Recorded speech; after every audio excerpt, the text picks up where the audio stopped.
ബ്ലഡിൻ്റെ microscopic footage video ആണ്. നമ്മുടെ ബ്ലഡിൻ്റെ അകത്ത് ഒരുപാട് ഘടകങ്ങളുണ്ട്. റെഡ് ബ്ലഡ് സെൽസ് എന്നറിയപ്പെടുന്ന ചുവന്ന രക്താണുക്കൾ, പ്ലേറ്റ്ലെറ്റ്സുകൾ, അതേപോലെ തന്നെ വൈറ്റ് ബ്ലഡ് സെൽസ് എന്നറിയപ്പെടുന്ന മലയാളത്തിൽ ശ്വേത രക്താണുക്കൾ അല്ലെങ്കിൽ വെളുത്ത രക്താണുക്കൾ എന്നറിയപ്പെടുന്ന വൈറ്റ് ബ്ലഡ് സെൽസ്. ഇതെല്ലാം പല ഘടകങ്ങളെല്ലാം കൂടി ചേർന്നതാണ് നമ്മുടെ ശരീരത്തിലെ ബ്ലഡ് എന്ന് പറയുന്നത്. ഈ ബ്ലഡിൽ വൈറ്റ് ബ്ലഡ് സെൽസിന് WBCക്ക് വളരെ പ്രധാനപ്പെട്ട റോൾ വഹിക്കാനുണ്ട്. ഇവയെ നമ്മൾ പ്രതിരോധ കോശങ്ങളെന്ന് വിളിക്കുന്നത്.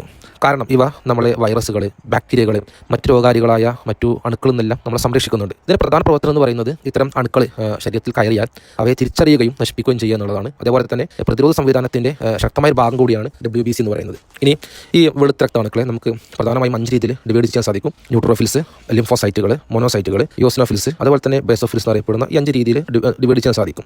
ഇതിലെ ന്യൂട്രോഫിൽസ് രോഗാണുക്കളെ പെട്ടെന്ന് തന്നെ ആക്രമിക്കുന്ന ഒരു സ്വഭാവം കാണിക്കുന്നു. ലിംഫോസൈറ്റുകൾ രോഗപ്രതിരോധത്തിന് പ്രധാനപ്പെട്ട ഒരു കോശങ്ങളായിട്ട് തന്നെ വഹിക്കുകയാണ്. മോണോസൈറ്റുകളാണ് രോഗാണുക്കളെ കടുത്ത പ്രതിരോധം നൽകി നീക്കം ചെയ്യാൻ ഒരു ഡിഫൻസീവ് മോഡിൽ വർക്ക് ചെയ്യുന്നു. ഈസിനോഫിൽസ് എന്ന് പറയുന്നത് പാരസൈറ്റുകൾക്കെതിരായിട്ടുള്ള പ്രതിരോധം ശക്തിപ്പെടുത്താൻ സഹായിക്കുന്നുണ്ട്. ബേസോഫിൽസ് അലർജി പോലെയുള്ള പ്രതികരണങ്ങൾക്ക് പ്രധാന പങ്ക് വഹിക്കുകയും ചെയ്യുന്നുണ്ട്.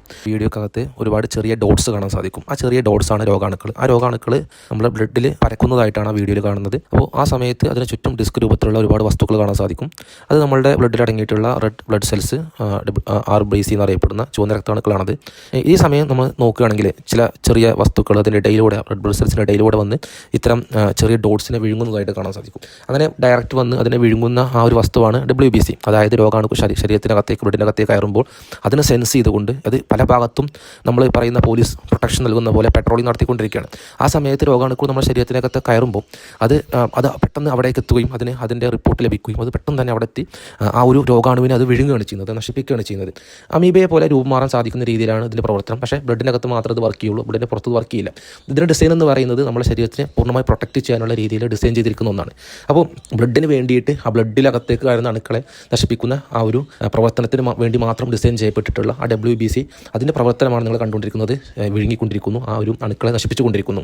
അപ്പോൾ നമ്മൾ ആലോചിക്കേണ്ടത് ഇങ്ങനെയുള്ള സംവിധാനം നമ്മളറിയാതെ നമ്മുടെ ശരീരത്തിൽ നടക്കുന്ന ഒരു ചെറിയ സംവിധാനം മാത്രമാണിത്. ഇങ്ങനെ അറിയാതെ ലക്ഷക്കണക്കിന് കോടിക്കണക്കിന് സംവിധാനങ്ങൾ നമ്മുടെ ശരീരത്തിൽ നടന്നുകൊണ്ടിരിക്കുന്നുണ്ട്. അപ്പോൾ ഇതെല്ലാം മറച്ചു വെച്ചുകൊണ്ട് ഒരാൾ പറയുകയാണ് നമ്മുടെ ശരീരം എന്ന് പറയുന്നത്, നമ്മളെന്ന് പറയുന്നത് തനിയെ ഉണ്ടായതാണ്, ഒരു ഡിസൈൻ ഇല്ല, ഒരു പ്രോപ്പറായിട്ടുള്ള ഇൻ്റലിജൻറ്റ് ബിഹൈൻഡിലില്ല, ഇതെല്ലാം പൊട്ടിമുളച്ചതാണ്, ഇതെല്ലാം ഒന്നുമില്ലാത്ത അവസ്ഥയിൽ നിന്ന് ഉണ്ടായതാണെന്ന് പറയുകയാണെങ്കിൽ സ്വാഭാവികമായിട്ടും നമുക്ക് ചിന്തിക്കേണ്ടിയിരിക്കുന്നു എന്ന് മനസ്സിലാക്കുക.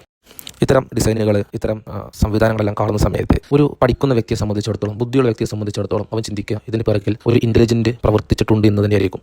ഇതെല്ലാം തനിയെ പൊട്ടിമുളച്ചുണ്ടായി എന്ന് എന്തായാലും ഒരു ബുദ്ധിയുള്ള മനുഷ്യനെ സംബന്ധിച്ചിടത്തോളം നിഗമനത്തിലേക്ക് എത്താൻ സാധിക്കുകയില്ല എന്ന് നമ്മൾ സംമനസ്സിലാക്കുക. ചില ആളുകൾ പറയുന്ന ഒരു കാര്യമാണ്, ദൈവം എന്നെ കൈവിട്ടു, അവൻ എന്നെ നോക്കുന്നില്ല, എന്നെ സംരക്ഷിക്കുന്നില്ല. ചില ആളുകൾ പറയും എനിക്ക് ദൈവത്തിന് ആവശ്യമില്ല എന്ന് പറയും. ദൈവം എന്നെ കൈവിട്ടു എന്ന് പറയുന്ന ആളുകളായാലും ശരി, ദൈവത്തിന് എനിക്ക് ആവശ്യമില്ല എന്ന് പറയുന്ന ആളുകളായാലും ശരി, നമ്മുടെ ശരീരത്തിൽ നടക്കുന്ന ഇത്തരം കാര്യങ്ങൾ അവരറിയുന്നില്ല.